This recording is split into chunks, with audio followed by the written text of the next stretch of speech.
Welcome to morning మన్నా. వాక్య దర్శనం కొరకు దినవృత్తాంతాలు 1 గ్రంథం 16 అధ్యాయం 8వ వచనం. యెహోవాకు కృతజ్ఞతాస్తుతులు చెల్లించుడి, ఆయన నామమును ప్రకటన చేయడి, ఆయన కార్యములను జనములలో తెలియజేయడి, ఆయనను గూర్చి పాడుడి.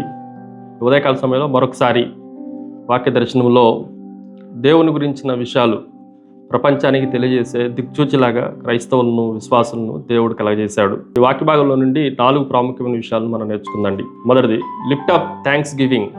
మీ కృతజ్ఞతాస్తుతుల్ని తెలియజేయండి, వాటిని పంచుకొనుడి అన్న మాటను ఈ ఉదయకాల సమయంలో మనం గ్రహించాలి.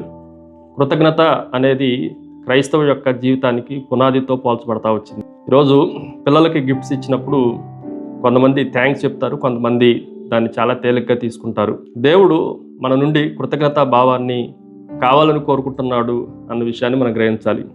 10 మంది కుష్ఠరోగుల్ని దేవుడు యేసుక్రీస్తు ప్రభు బాగు చేసినప్పుడు వారిలో ఒక్కడు మాత్రమే కృతజ్ఞత కలిగి ప్రభు దగ్గరికి వచ్చినట్లుగా దేవుని వాక్యంలో మనం చూడవచ్చు.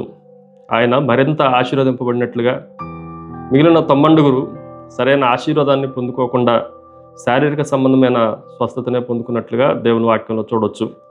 రెండో విషయాన్ని మీకు జ్ఞాపకం చేస్తాను. Live in his name. ఆయన నామంలో జీవించడం నేర్చుకోవాలి. రెండో భాగంలో ఆయన నామమును ప్రకటన చేయడి. యేసుక్రీస్తు నామమును ఎలాగూ ప్రకటన చేయగలం అంటే ప్రార్థనలో ప్రకటన చేయగలం. యేసు నామమునే మనం ప్రార్థన చేయటానికి అవకాశం ఉంది.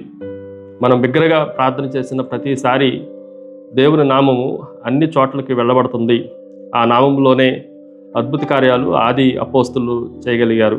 ఆ నామంలోనే దేవుడు ఉన్నతమైన కార్యాలు దాచిపెట్టాడు. అన్నిటికన్నా ఉన్నతమైన నామంగా అది ప్రకటించబడింది. ఎక్కడన్నా నీళ్లల్లో మునిగిపోతున్న వ్యక్తి కేకలు వేసినప్పుడు రక్షించడానికి అవకాశం ఉన్న వాళ్ళు ఎలాగైతే పైకి లాగుతారో, మనం కూడా దేవుని వైపు చూసి ఆయన పేరును పెట్టి కేకలు వేసినప్పుడు మునిగిపోతున్న మన జీవితాలను దేవుడు పైకి లేవనెత్తగలడు. కర్మేలు పర్వతం మీద ఏలియా దేవుని నామంతోనే అగ్నితో జయాన్ని పొందుకోగలిగాడు అన్న విషయాన్ని గ్రహించాలి. మూడో విషయాన్ని మీకు జ్ఞాపకం చేస్తాను. Let the world knows. ప్రపంచానికి తెలియజేయండి, ఆయన కార్యముల గురించి జనముల్లో తెలియపరచుడి అని రాయబడింది. మన సాక్ష్యము ఇతర జీవితాలను ప్రేరేపించేదిగా ఉండాలి. ఈరోజు సాక్ష్య జీవితం ప్రజల్లో ప్రభావితంగా వెళ్తుంది అన్న సత్యాన్ని కూడా మనం జాగ్రత్తగా గ్రహించాలి. సమరయ స్త్రీ ఒకతే, కానీ ఆమె చెప్పిన సాక్ష్యమును బట్టి సమరయులలో అనేకులు రక్షించబడ్డారు, ప్రభు దగ్గరకు వచ్చారు. అంత అద్భుతమైన సాక్ష్యాన్ని ఇతరులకు పరిచయం చేసినట్లుగా, ప్రపంచానికి తెలియజేసినట్లుగా సువార్తల్లో రాయబడతా వచ్చింది. 4వ విషయాన్ని మీకు జ్ఞాపకం చేస్తాను. Lead others in worship. ఇతరులను ఆరాధనలోనికి నడిపించండి. అందుకే ఆయనను గురించి పాడుడి అన్న మాటలు రాయబడతా ఉంది. మనము ఈ ప్రపంచంలో ఇతరులను ప్రభు దగ్గరికి నడిపించేవారు. అందుకే లైట్ హౌస్ ఎలాగైతే వాడలన్నింటినీ ఒడ్డుకి నడిపిస్తుందో, చీకట్లో ఉన్న అందరినీ యేసుక్రీస్తు అనే ఒడ్డుకి చేర్పించడం మన బాధ్యత.